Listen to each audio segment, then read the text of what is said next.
2021 ஆட்சியில் இருந்து அனைத்து இந்திய அண்ணா திராவிட முன்னேற்ற கழக கூட்டணி வெளியே வந்த பொழுது தமிழகத்தினுடைய கடன் 4,62,000 கோடி. 4,62,000 கோடி இந்திய அளவில் அது ஏற்றுக்கொள்ளத்தக்க கூடிய ஒரு கடன். எல்லா மாநிலத்திலும் கூட சராசரியா வளர்ச்சிக்காக கடன் வாங்கி இருந்தாங்க. ஆனா இன்னைக்கு வேண்டுமென்றே அதிமுகவின் மீது பழியை போட்டு போட்டு வண்டியை ஓட்டக்கூடிய திமுக இவங்க ஆட்சியில் இன்னைக்கு 6 லட்சம் கோடி கடன் வாங்கி இருக்கிறாங்க. யோசிச்சு பாருங்க.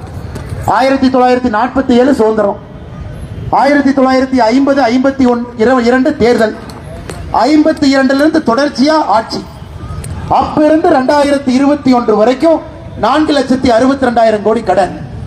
2021 இருந்து 26 வரைக்கும் 6 லட்சம் கோடி கடன். என்னங்க நாயது?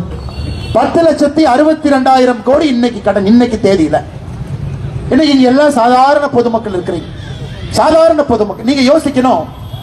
இன்னைக்கு இந்த கடன் யாரு தலையின் மீது? இது ஸ்டாலின் அவர் தலையின் மீதா? கிடையவே கிடையாது. சபரீஷனுடைய தலையின் மீதா? கிடையவே கிடையாது. உதயநிதி ஸ்டாலினுடைய தலையின் மீதா? கிடையவே கிடையாது. இல்ல கனிமொழி அம்மா தான் அந்த கடன் வந்து கட்ட போறாங்களா? கிடையாது. இது நம்மை போன்ற பொதுமக்களின் மீது.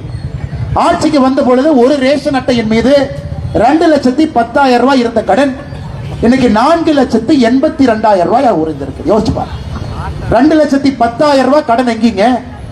5 ஆண்டுகள்ல புதிதாக 2,72,000 ரூபாய் கடனை ஏத்திட்டு 4,82,000 ரூபாய் ஒரு ரேஷன் அட்டையின் மீது கடனை வைத்துட்டு அப்ப என்ன அவங்க ஏழை மக்கள் ஏழையாத்தான் இருப்பாங்க. எப்படி அவங்க பணக்காரரா மாறுவாங்க? ஒரு ரேஷன் அட்டையின் மீது 4,82,000 ரூபாய் கடனை ஏற்றிவிட்டு எப்படி ஏழை மக்கள் மேல முன்னேறுவாங்க? திராவிட முன்னேற்ற கழகத்தினுடைய ஆட்சியை நன்றாக புரிந்து கொள்ள வேண்டும். விவசாயிகளுக்கு எதிரான ஆட்சி. வெறும் 3% மட்டும்தான் வளர்ச்சி. வெறும் 3%. முதலமைச்சர் அவர்களோ விவசாயத்துறை அமைச்சர் திரு பன்னீர்செல்வம் அவர்களோ எம்ஆர்கே அவங்க சொல்லட்டும் 3% வளர்ச்சி. குஜராத்தில் மோடி அவர்கள் முதல்வராக இருந்த பொழுது 10% ஒரு ஆண்டும் வளர்ச்சியை காட்டினார். ஒரு ஆண்டும் 10%. சிவராஜ் சிங் சௌஹான் மத்திய பிரதேசத்தில் கடந்த 13 ஆண்டுகள் ஆட்சியில் இருந்த பொழுது 14%. ஒரு ஆண்டும் 14% விவசாயத்துக்கு வளர்ச்சி காட்டினார். 3%. 2021-22 3%, 22-23 3%, வேற 3%. விவசாயிகளுக்கு எதிரான ஆட்சி, ஏழை மக்களுக்கு எதிரான ஆட்சி, தொழில்துறையில் இருப்பவர்களுக்கு எதிரான ஆட்சி, மிடில் கிளாஸ் மாத வருமானத்தில் வாழக்கூடிய நம்மை போன்றவர்களுக்கு எதிரான ஆட்சி, மிக குறிப்பாக பெண்களுக்கு எதிரான ஆட்சி. எந்த அளவுக்கு உங்க ஃப்ராடுனா யோசிச்சு பாருங்க. 2023 இருந்து டேட்டாவே வெளியே விடுறதில்லை. ஒரு மாநில அரசு ஒரு ஆண்டும் டேட்டா கொடுப்பாங்க. இந்த ஆண்டு பெண்களுக்கு எதிரான குற்றம் எவ்வளவு, இந்த ஆண்டு குழந்தைகளுக்கு எதிரான குற்றம் எவ்வளவு. 2022 கொடுத்தாங்க. 8 விழுக்காடு அதிகமாக இருந்துச்சு. அண்ணன் எடப்பாடி அவர்கள் எதிர்க்கட்சி நண்பர்கள் எல்லாம் 8 விழுக்காடு தமிழகத்தில் பெண்களுக்கு எதிராக குழந்தைகளுக்கு எதிராக குற்றம் அதிகரிச்சுன்னு சொன்னோடனே முதலமைச்சர் யோசிச்சாரு, நான் டேட்டா கொடுத்தா தானே உங்களுக்கு தெரியும். 2023 இருந்து தமிழகத்தில் பெண்களுக்கு எதிரான குழந்தைகளுக்கு எதிரான குற்ற சம்பவங்களுடைய எண்ணிக்கை மாநில அரசு வெளியே கொடுப்பது கிடையாது. நீங்க ஆர்டிஐ போட்டா அதுக்கும் பதில் கிடையாது. சுத்தி சுத்தி சுத்தி சுத்தி வேற டேட்டா வாங்கி அதுல திரும்பி ரிவர்ஸ்ல பாத்தீங்கன்னா 8 விழுக்காடு ஒரு ஆண்டும் குற்றங்கள் உயர்ந்திருக்கிறது. ஆனா முதலமைச்சர் சட்டமன்றத்தில் சொல்லுவாரு, நம்முடைய சட்டமன்ற குழு தலைவர் எங்களுடைய மாநில தலைவர் அண்ணன் நயினார் நாகேந்திரன் அவர்கள் சட்டமன்றம் முடியும் பொழுது கடைசி நாள்ல கேட்டார். 2 நாளைக்கு முன்னாடி அண்ணன்லாம் இருந்தாங்க. ஐயா, பெண்களுக்கு எதிராக குற்றம் உயர்ந்திருக்கிறதே உங்க ஆட்சியில். யார் சொன்னா பெண்களுக்கு எதிராக குற்றம் உயர்ந்திருக்குது? எங்கிட்ட தரவு இருக்கு. முதலமைச்சர் சொல்றாரு, எங்கிட்ட தரவு இருக்கு, நான் எடுத்து கொடுக்கிறேன், குற்றங்கள் குறைஞ்சிருக்கு. ஐயா, வடிவேல் ஒரு படத்தில் நான் பார்த்தேன். வடிவேல் அண்ணன், நான் செவ்வாய்க்கிழமை சண்டை போட மாட்டேன். சரி பரவாயில்ல, புதன்கிழமை சண்டை போடுவாங்க, புதன்கிழமையும் போட மாட்டேன், அப்ப சனிக்கிழமையும் போட மாட்டேன். அது போன்ற முதலமைச்சர் அவர்கள் தரவே கொடுக்காம சட்டமன்றத்தையே முடிச்சிட்டு இன்னும் வெளியே வந்து பெண்களுக்கு எதிராக எங்களுடைய ஆட்சியில குற்றங்கள் குறைந்திருக்குன்னா இதை விட ஒரு பெரிய பொய்யை யாராவது சொல்ல முடியுமான்னு பாருங்க. ஒரு 4.5 ஆண்டுகள் ஆட்சியில் இருக்கிற முதலமைச்சர் இன்னைக்கு வந்து வடக்கு தெற்கு, ஹிந்தி தமிழ், சமஸ்கிருதம் தமிழ், இதை தவிர தமிழ்நாடு வளர்ந்திருக்கா? 4.5 வருஷமா என்ன பண்ணிருக்காங்க? இதுவரை சொன்னது கிடையாது அன்பு சொந்தங்கள். அதனாலதான் இந்த முறை எல்லோருக்கும் எதிரான ஒரு ஆட்சி, யாருக்குமே வேண்டாம் என்று நாம் முடிவு செய்திருக்கக்கூடிய ஆட்சி. எந்த காரணத்திற்கும் கூட இந்த ஆட்சி வேண்டாம் என்று முடிவெடுத்திருக்கின்றோம். அடுத்து சட்டம் ஒழுங்கு. நேற்று நம்முடைய மரியாதைக்குரிய புரட்சி தலைவி அம்மா அவர்களுடைய பிறந்த நாள் எல்லாருமே கொண்டாடு. பாரத பிரதமர் நரேந்திர மோடி அவர்கள் ஒரு 2 நாளைக்கு முன்னாடி ரேடியோல பேசுறாரு. 131வது முறை 131வது தொடர்ந்து ஒரு மாசமா ரேடியோல பேசுறாரு. அதுல எந்த தலைவருக்குமே ரேடியோல புகழாரம் சூட்டியது கிடையாது. முதலாக எனக்கு தெரிஞ்ச அம்மாக்கு புகழாரம் சூட்டுறார். என்ன சொல்றாரு, நாங்க அம்மா அவர்கள் முதலமைச்சராக இருந்த பொழுது நான் குஜராத்தினுடைய முதலமைச்சர். ஒரு நாள் அம்மா எனக்கு தொலைபேசியில் போன் பண்றாங்க, இந்த முறை பொங்கலுக்கு நீங்கள் எங்க வீட்டுக்கு வந்து சாப்பிடணுங்கிறாங்க. நான் அம்மா அவருடைய இல்லத்திற்கு பொங்கல் அன்றைக்கு வந்து நான் உணவு இருந்தேன். அந்த அளவுக்கு அம்மாவிடம் மிக நெருக்கமாக இருந்த ஒரு அரசியல் தலைவர் நான். அம்மாவை மிக ஆழமா பார்த்திருக்கேன். அது ஒரு வார்த்தையை பயன்படுத்துறார், இந்தியா முழுவதும் ஒரு முதலமைச்சர் பெண்களுக்கு எதிரான குற்றம் நடந்தால் கடுமையா இருப்பாங்கன்னா அது அம்மா அவர்கள், புரட்சி தலைவி அம்மா அவர்கள் ஒரு வார்த்தையை சொல்றாங்க. இன்னைக்கு மறுபடியும் அதே ஆட்சியை கொண்டு வருவதற்கு ஒரு வாய்ப்பு. யாராவது கொஞ்சம் கோபத்துல, கொஞ்சம் மனக்கசப்புல, கொஞ்சம் மனஸ்தாபத்துல வெளியே இருந்தவர்கள் கூட இன்னைக்கு அம்மாவுடைய ஆட்சி வர வேண்டும், அண்ணன் எடப்பாடி பழனிசாமி அவர்கள் முதலமைச்சராக வர வேண்டும் என்கின்ற ஒற்றை எண்ணத்துல எல்லோருமே இந்த பக்கம் இருக்கிறாங்க. ஏன்? காலத்தினுடைய கட்டாயம்.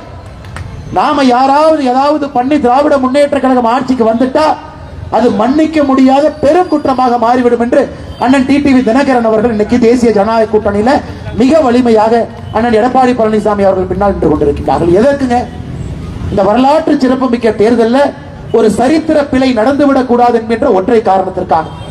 இன்னைக்கு இந்த பெண்களுக்கு எதிரான குற்றத்தை கட்டுப்படுத்த வேண்டும் முடியும் என்றால் மறுபடியும் அனைத்து இந்திய அண்ணா திராவிட முன்னேற்ற கழகம் தலைமையிலான நம்முடைய தேசிய ஜனநாயக கூட்டணியை நீங்கள் வாக்களித்து இந்த முறை ஆட்சி கட்டல் அமர வைத்தால் மட்டும்தான் பெண்களுக்கு நைட்டு ஒரு 8 மணிக்கு ரேவதி அக்கா, மரியாதைக்குரிய திரைப்பட நடிகர் திரு ரேவதி அவர்கள், அவங்க சொல்றாங்க 3 நாளைக்கு முன்னாடி, நான் முதல்ல எல்லாம் சைக்கிள் எடுத்துட்டு சென்னையில் எங்க வேணாலும் போவேன், இப்ப நடந்து போகும் பொழுது நானே பின்னாடி திரும்பி பார்த்துட்டு போக வேண்டிய நிலைமைக்கு வந்துட்டேன். இதை சொல்றாங்க. இது ஒரு ஆரோக்கியமான விவாதம். முதலமைச்சர் வந்து இல்லை ரேவதி அவர்களே நாங்க நல்லா ஆட்சி பண்றோம்னு சொல்லுங்க, தரவுகளை கொடுங்க, ரேவதி அவர்கள் சொல்வது பொய்ன்னு சொல்லுங்க, அது அரசியல் இருக்கட்டும். அவங்க ஒரு சாமானிய மனிதராக ஒரு கருத்தை பதிவிடுறாங்க, ஒரு பெண்ணாக. அதுக்கு திமுக கார எல்லாம் போய் ரேவதி அவர்கள் மீது பாய்ந்து சமூக வலைதளத்தில் ஆபாசமா திட்டுறாங்க. ஏன்? அதை பார்த்து இன்னொரு பெண் வெளியே வந்து அவங்க பேசக்கூடாது என்பதற்காக மொத்த ஆபாசத்தையும் சகோதரி ரேவதி அவர்கள் மீது பொழிந்து கொண்டிருக்கிறார். ஏன்னா யாருமே பேசக்கூடாது, பேசினா பிரச்சனை. அதனாலதான் பெண்கள் நீங்க பேசாம இருக்கிறீங்க, அமைதியா இருக்கிறீங்க. ஆனா தேர்தல் களம் வரும் பொழுது, ஈவிஎம் வாக்குப்பெட்டி வரும் பொழுது, அதுல நீங்க மிக நிச்சயமாக தமிழகத்துல நம்முடைய சகோதரிகள் தாய்மார்கள் மட்டும்தான் மிக முக்கியமாக இந்த ஆட்சி மாற்றத்திற்கான அடிவேரை நீங்க தான் போட போறீங்க. அதை கண்டிப்பா நீங்க செய்யணுங்க. காரணம், உங்களுடைய தனிப்பட்ட நீங்க நடந்து போகும்போது இரவு 10 மணியாக இருந்தால் அங்க பஸ்ல இறங்குறீங்க, இந்த வீட்டுக்கு நடந்து வர்றீங்க, அமைதியா வரணும். நீங்க பின்னாடி திரும்பி கூட பார்க்க கூடாது. அந்த அளவுக்கு உங்களுக்கு இந்த நகரத்தின் மீதும் மாநில அரசின் மீதும் நம்பிக்கை இருந்தா நாங்கெல்லாம் சரியா வேலை பார்த்திருக்கோம். அதனாலதான் அன்பு சொந்தங்களே, தாய்மார்களே, சகோதரிகளே, இந்த முறை சட்டம் ஒழுங்கு அதை எந்த காரணத்திற்கும் கூட மறந்து விடாதீர்கள். மறக்காம நீங்க நம்முடைய தேசிய ஜனநாயக கூட்டணிக்கு வாங்க. நம்முடைய மேற்கு மண்டலத்துக்கு இன்னொரு பிரச்சனை. கடந்த 2 வருடத்துல மட்டுங்க 8 மாவட்டத்துல மேற்கு மண்டலத்தில் மட்டுமே 103 பங்களாதேஷ்ல இருந்து வந்திருக்க கூறவங்களை கைது பண்ணியிருக்கிறான். ஐயா, எல்லாரும் வேலை பார்க்கணும், நமக்கு அது பிரச்சனை இல்லை. இஸ்லாமிய நண்பர்கள் வேலை பார்க்கணும், முன்னேறணும், வேகமா வரணும். இஸ்லாமியர்கள் இந்த நாட்டினுடைய மிக முக்கியமான மனிதர்கள், நம்ம கூட இருக்கிறோம். கிறிஸ்தவர்கள் மிக வேகமாக முன்னேறி வரணும், இந்து மக்கள் முன்னேறி வரணும், அது எந்த மாற்று கருத்து இல்லைங்க.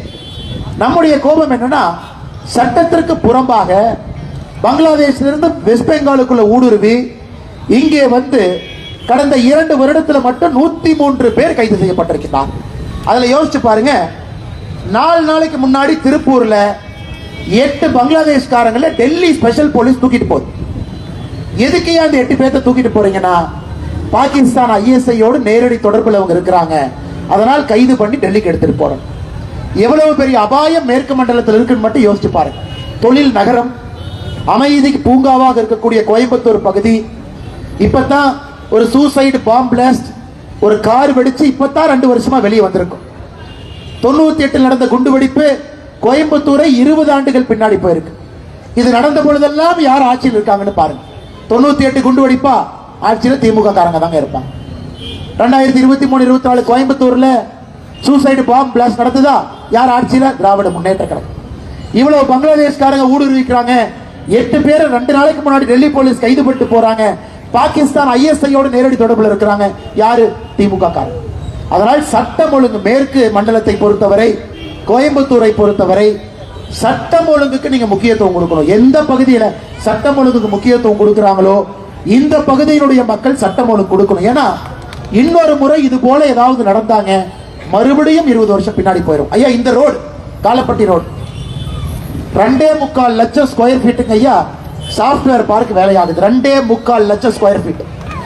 இந்தியாவில் எந்த ஒரு நகரத்திலும் ஒரு ரோட்டில் 3 லட்சம் ஸ்கொயர் ஃபீட்டுக்குள்ள வேலை நடக்காதுங்க ஐயா. இன்னைக்கு நடந்துகிட்டு இருக்கு.